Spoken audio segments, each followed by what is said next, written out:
Human life is a fascinating journey, and in this journey, we are always confronted with various decisions we have to make. Among them, the two prominent ones are one, choosing a life partner, and the two is choosing a career. Now, choosing life partner requires a different set of skills which I am not going to touch upon anywhere in my channel. Rather, I would be focusing more on building career. Now, in this video, I am going to explore you about what career is all about and what are the various steps you can undergo to have a proper career planning. So, without wasting much time, let's get into the video. This is Sriram and welcome to careerco.sriram. Human life.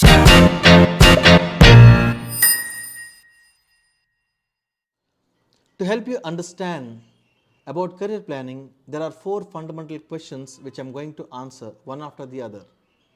This will give you a clarity about what career planning is and how are you going to deal with that. So let's look into these questions. First question, what is career planning? Second question, why do we need career planning? Third question, when do we start career planning? And the last question, how do we do career planning? So let's start with the video. To answer the first question, which is what is the meaning of career planning, I have to give you not the textbook definition but the general meaning of career. What is career? Career is basically a profession which we are into, and this profession gives us some amount of income on a regular basis which will help us comfortably live either by ourselves or with our family. The second question is, why do we need career planning? For this, the answer is quite simple. Generally, many of times we have encountered certain people who don't seem to enjoy their job much. Why do they do it? It is because they have chosen that job out of compulsion or necessity. They have no other opportunity. Or maybe they have got into that only because of the income and not because of the job itself. And this is where the trouble begins. And the problem here is not that they have chosen wrong job. It is because they have not planned properly for the job. Had they really done proper career planning, they could have landed into certain jobs which they enjoy, at the same time they make money. Just imagine you enjoying something and still you are getting money. This is what everybody is looking for. Now coming to the third question, which is when do we start career planning?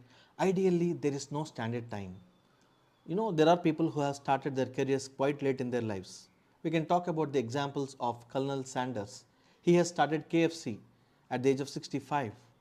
And you can talk about Ray Kroc, who expanded the business of McDonald's after the age of 55.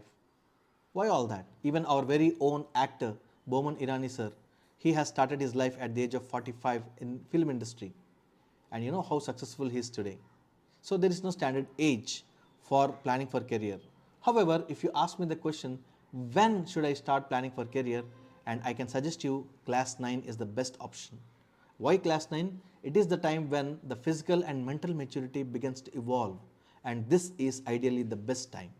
So class 9 is for you to plan a proper career. Now let's look at the next question. Finally, it's the fourth question, which is how do we plan for career? For this, there are a series of steps, and there are ideally 9 steps for this. Let's look at each of the steps one after the other so that you'll have a clarity about how to plan for your career. Let's look into them. The first step is to identify your strengths and weaknesses. This is very important. If ever you go to any career counselor or career coach, the first thing they do is they ask you to undergo a career assessment test, or simply called psychometric test. The purpose of this test is to help identify various strengths and weaknesses you have. This is very important. Now let's move to the second step. Step number 2 is research on the various career options available. Now, basing on the earlier step, you have understood what are your strengths and interests are. So keeping this in mind, try to map all those careers. When you are doing research, you can identify what sort of strengths are required for a particular kind of job or a profession, and you can understand and work on them. So that's your second step, research on various career options. Now step number 3. From the previous 2 steps, you have clearly determined your strengths and we have researched on various options. Now in this step, you will have to align the strengths along with the options you have, and this will narrow down your search furthermore. And this will give you an overall picture about the various career options that suit you more. So that's step 3. Step 4. Now that you have found out the various career options that are suitable to you, this is the step where you have to identify what are the key things that are required for that particular profession or set of professions. Imagine in the earlier case you have got about 3 professions. So now these 3 professions require different sets of skills, qualifications, etc. Now here you have to make a note of all that.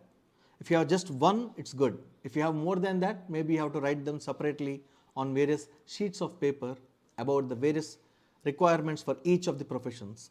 Namely, as I said, skills, qualifications, etc. Okay. Step number 6. As per the earlier step, you have decided which qualification to go for and maybe you have already cracked it. Now, apart from that, in the earlier step, than that, you also have decided what sort of skills are required to attain that particular job. Now, herein you have to learn those particular skills.